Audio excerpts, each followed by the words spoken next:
BSc part second के students,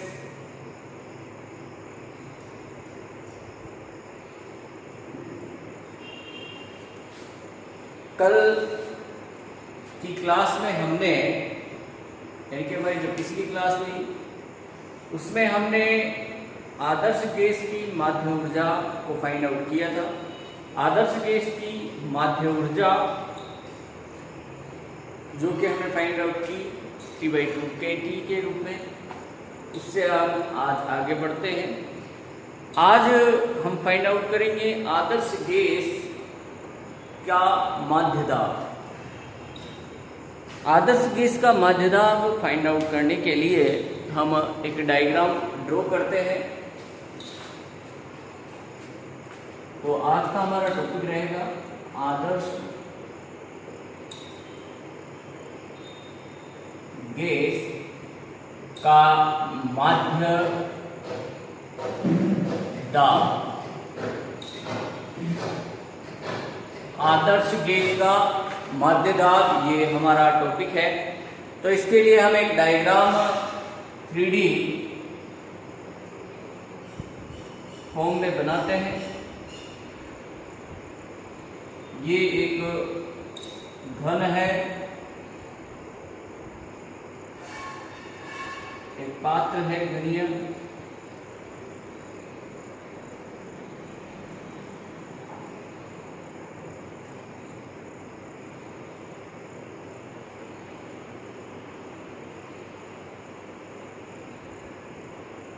x, y और z इसकी अक्षों को बढ़ाते हुए इस तरह से x, y, z तीन एक्सिस हमने यहाँ ड्रॉ की। और ये जो घर है इसकी x एक्सिस की लेंथ Lx, y एक्सिस पर लेंथ लंबाई, चौड़ाई और ऊंचाई के रूप में हम ले सकते हैं Lx, Ly और Lz के रूप में। Lx, Ly और Lz के रूप में हमने इसकी लंबाई, चौड़ाई और ऊंचाई को ड्रॉ किया है। अब इसमें यहाँ पर हम मध्य में एक परमाणु का आदर्श गैस की बात करते हैं और आयवीय अवस्था में मान करके चलते हैं। इस आदर्श गैस की ऊर्जा का मान आयवीय अवस्था में कैपिटल EI के रूप में है। जो आदर्श गैस है उसकी जो एनर्जी है EI के रूप में व्यक्त करते हैं। अब इसको हम एक्सप्लेन करते हैं। एक बॉक्स जिसकी भुजाएं Lx, Ly, Lz है, इसमें आदर्श गैस भरी हुई है।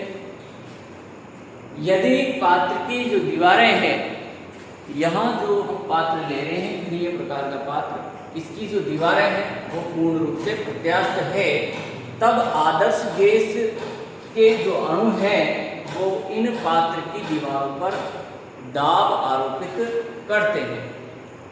दीवारों पर एकांक क्षेत्रफल पर, दीवारों के एकांक क्षेत्रफल पर आरोपित जो दाब है, आरोपित जो दाब है या आरोपित जो माध्य बल है, जो दाब है उसको हम माध्य बल के रूप में लेकर के चलेंगे। तो इन दीवारों के एकांक क्षेत्रफल पर आरोपित माध्य बल को ही हम दाब कहते हैं, क्योंकि दाब बराबर होता है बल बटा क्षेत्रफल। तो यदि क्षेत्रफल को हम इकाई लें तो एकांक क्षेत्रफल पर आरोपित जो बल है उसे ही हम दाब कहते हैं। तो इस पात्र की दीवारों के एकांक क्षेत्रफल पर आरोपित बल ही क्या कहलाएगा? दाब। दीवारों पर जो बल आरोपित हो रहा है एकांक क्षेत्रफल पर, उसे हम दाब से डिफाइन कर रहे हैं। अब हम मान करके चलते हैं कि जो EI ऊर्जा के अणु है वह x डायरेक्शन में गतिशील है। हम जस्ट इमेजिन करके चल रहे हैं कि जो EI ऊर्जा के जो पार्टिकल हैं वो x डायरेक्शन में गतिशील है और x डायरेक्शन में गति करते हुए वो इसके लंबवत Ly और Lz डायरेक्ट क्षेत्रफल वाली जो दीवारें हैं, LY LZ क्षेत्रफल की जो दीवारें हैं, उन दीवारों पर जो है Fi आइवी अवस्था में Fi बल आरोपित करते हैं, तो जो पात्र की दीवारें हैं वो पात्र की दीवारें अल्पांश रूप से dLx तक विस्थापित हो जाती है। इस प्रक्रिया में जो अणु है, अणु की ऊर्जा में क्या होगी? कमी। जो अणु की हम आइवी अवस्था में एनर्जी लेकर के चल रहे हैं EI, तो वह जब पात्र की दीवारों पर वर्क करेगा तो उस अणु की जो ऊर्जा है उसमें क्या होगी? कमी होगी। और यह ऊर्जा में जो कमी हो रही है, यही उस एक परमाणु आदर्श गैस के कार्य के बराबर होगी। और कार्य को हम जानते हैं, कार्य बराबर क्या होता है? बल इंटू विस्थापन। तो इस संबंध का उपयोग करते हुए हम इसको कंप्लीट करते हैं। तो जो ऊर्जा में कमी हो रही है वही कार्य के रूप में परिणत होगी। तो Fi dLx is equal to, यही जो है कार्य होगा, कार्य बराबर बल इंटू विस्थापन के रूप में।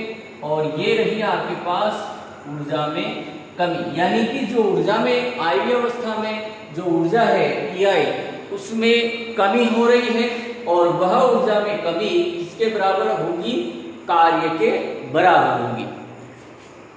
तो इस को आगे बढ़ाते हैं इक्वेशन को। Fi is equal to minus DEI divide by DLx, ये हमारे को इक्वेशन 1 फाइंड होती है। इसके बाद हम बात करेंगे माध्य बल की, और माध्य बल किस डायरेक्शन में? x डायरेक्शन में। तो x डायरेक्शन में माध्य बल की बात करते हैं। तो Fx bar is equal to, हमारे पास जो माध्य बल होगा वो होगा समेशन के रूप में Fi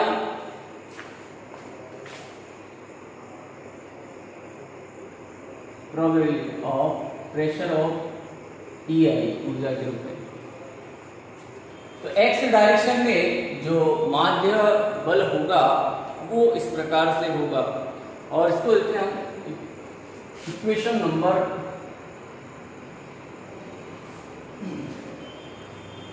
2 के द्वारा इसको रिप्रेजेंट करते हैं। तो यहां से हम यदि दाब PEI की वैल्यू फाइंड आउट करें, तो जो आपके पास ये है हमारे पास प्रोबेबिलिटी ऑफ EI आइवी अवस्था में ऊर्जा की प्रायिकता, वो है हमारे पास प्रोबेबिलिटी EI की फॉर्म में। अब probability of EI is equal to, हमने जो पढ़ा है e की power minus beta EI divide by summation I e to the power minus beta EI के रूप में हमने इसको पढ़ा है, प्रोबेबिलिटी ऑफ EI एनर्जी की। अब यहाँ हम इन सभी पदों की वैल्यूज रखते हैं। तो प्रोबेबिलिटी ऑफ EI हमारे पास है, Fi हमने फाइंड आउट किया हुआ है। तो यहाँ से इन दोनों की वैल्यू हम इक्वेशन नंबर 2 में पुट करते हैं। तो इसे दें हम, तब समीकरण 2 में मान रखने पर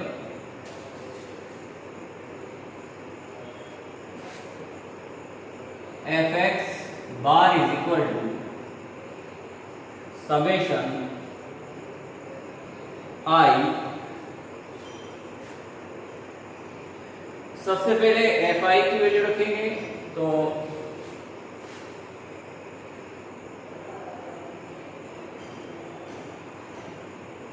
Fi इज इक्वल टू हमारे पास माइनस का di अपॉन Lx है, तो माइनस dEi अपॉन dLx की वैल्यू रखेंगे, प्रोबेबिलिटी EI की वैल्यू रखेंगे, तो e to the power minus beta EI divide by summation I e की पावर माइनस बीटा EI, ये वैल्यूज हमने यहाँ पुट की। इसको देते हैं हम इक्वेशन नंबर 3, समीकरण 3 इसको हम देते हैं। ये हमारे पास इक्वेशन नंबर 3 आ गई, ये इस फॉर्म में, ये इक्वेशन नंबर 3 है। इसके बाद हम आगे चर्चा करते हैं संवितरण, ऊर्जा संवितरण फलन को लेते हुए इसको सॉल्व करेंगे। तो ऊर्जा संवितरण फलन Z के रूप में हमने फाइंड आउट किया है, और Z is equal to summation I to e की पावर माइनस बीटा EI के रूप में हम फाइंड आउट करते हैं, तो उसका उपयोग करेंगे।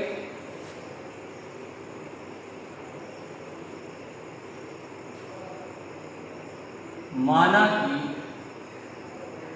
Z is equal to summation I e to the power minus beta EI, तो यहाँ इसको दे रहे हैं हम इक्वेशन नंबर 4, और समीकरण 4 का विद रेस्पेक्ट टू Lx हम डिफरेंशियल करते हैं, तो dZ upon dLx is equal to, यदि आप इसका समीकरण करेंगे तो e की पावर x का e की पावर x, e की पावर x का e की पावर x हमारे को मिलता है, तो इसका जो समाकलन होगा beta minus beta dEi upon dLx, और e की पावर x का e की power x minus beta EI, ये इसका अवकलज बनता है, समाकलन नहीं, मैं समाकलन जो है गलत बोल गया, अवकलज होता है, ठीक है। तो dZ upon dLx is equal to e to the power minus beta EI beta dEi upon dLx minus, तो ये इसका जो है अवकलज बनेगा यदि Lx के सापेक्ष हम इसको जो है अवकलन करते हैं। इसके बाद आगे बढ़ते हैं, तो यहां से 1 upon beta dZ upon dLx is equal to हमारे को जो पद फाइंड आउट होगा माइनस समेशन, इस बीटा को मैं इधर ले गया, तो I dEi upon dLx e की पावर माइनस बीटा EI, ये इक्वेशन हमें फाइंड आउट होती है, इसको लेते हैं हम इक्वेशन नंबर 5। तो अब हम इक्वेशन नंबर 5, इक्वेशन नंबर 4, इन दोनों से जो है वैल्यूज रखेंगे हम इक्वेशन नंबर 3 में, इक्वेशन नंबर 3 में। तो from equation 3, 4 and 5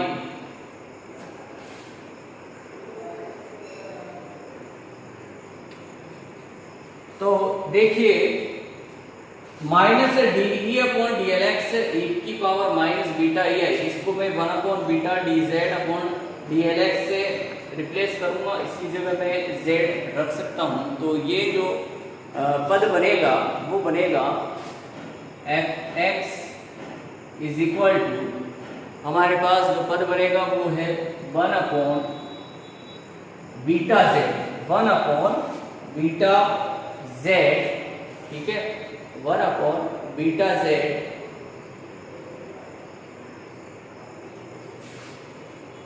dZ upon dLx, ये इक्वेशन हमें फाइंड आउट होती है इक्वेशन नंबर 6 के, इसको देते हैं हम इक्वेशन नंबर 6।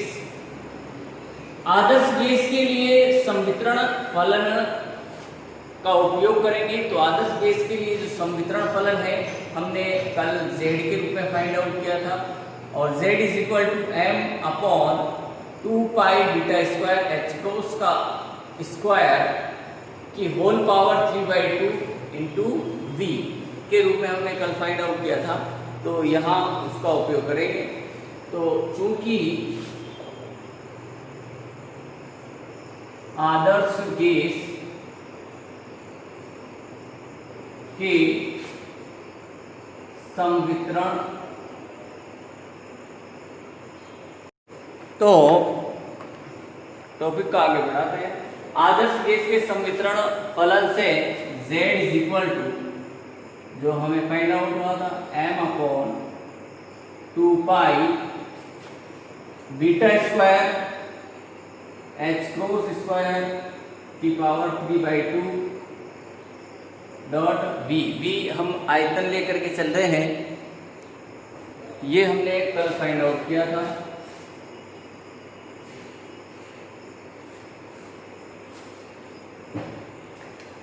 तो z is equal to m upon 2 pi beta square h cross square की पावर 3/2, आयतन को मैं Lx, Ly, Lz से रिप्लेस कर सकता हूं, और विद रेस्पेक्ट टू Lx में इसको डिफरेंशिएट करूं तो इसकी जो वैल्यू आएगी dz upon dLx is equal to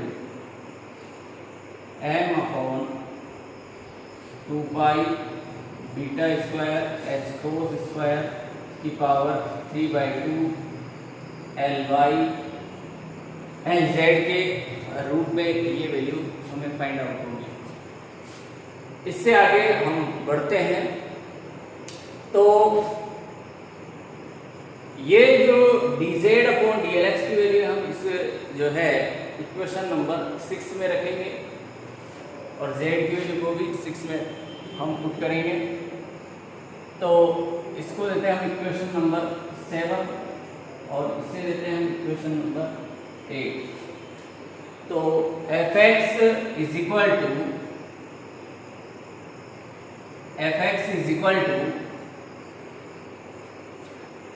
fx का बार ले लेते हैं हम माध्य के लिए, तो इस पर बार लगाएं। तो fx bar is equal to 1 upon beta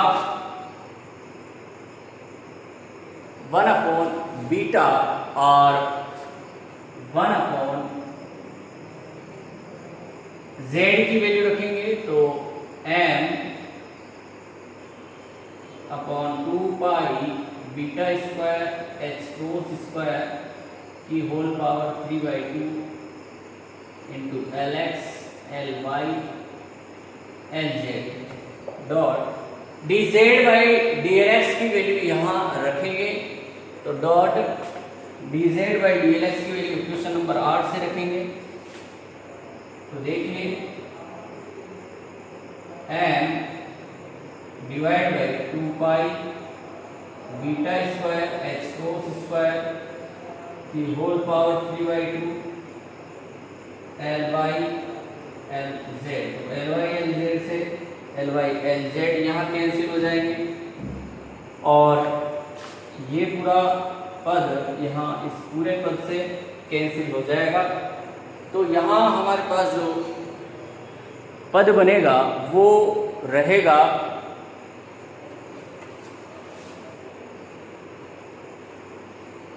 1 upon beta Lx के रूप में, 1 अपॉन बीटा Lx के रूप में। तो f x bar is equal to, देखिए ये पर इस पर से कैंसिल, Ly Lz से Ly Lz कैंसिल, तो यहाँ सिर्फ और सिर्फ 1 अपॉन बीटा Lx ये शेष रहता है।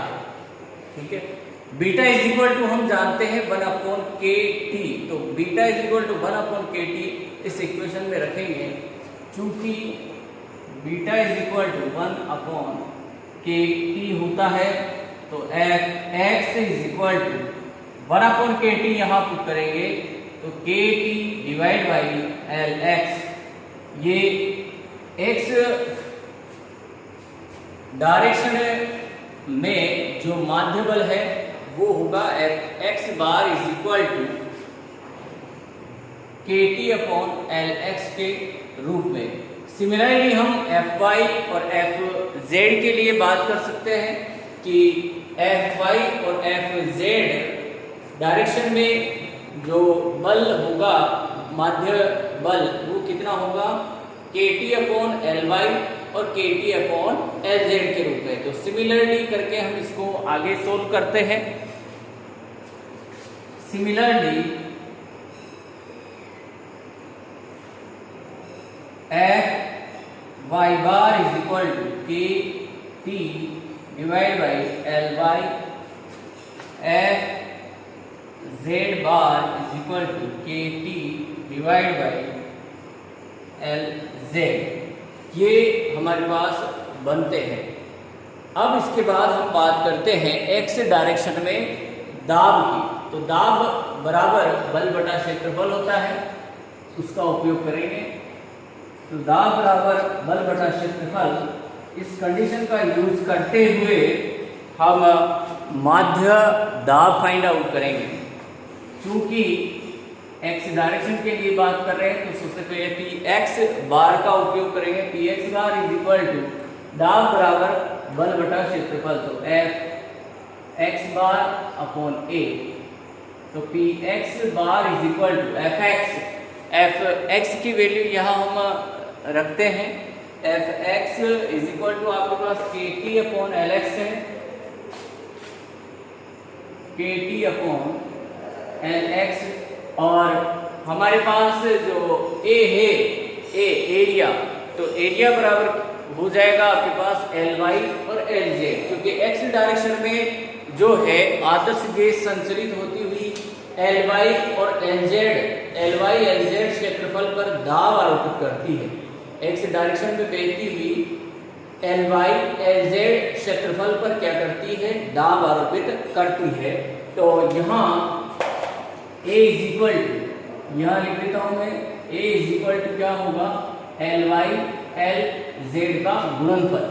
तो यहाँ हम इसकी वैल्यू रखेंगे एल वाई एल जेड के रूप में। तो P X bar is equal to L X L Y L Z. यदि एक दूरी को क्षेत्रफल के साथ मल्टीप्लाई करते हैं तो ये आयतन बन जाएगा L X L Y L Z. ये आपके क्या हो गया, उस घन का आयतन, उसका वॉल्यूम।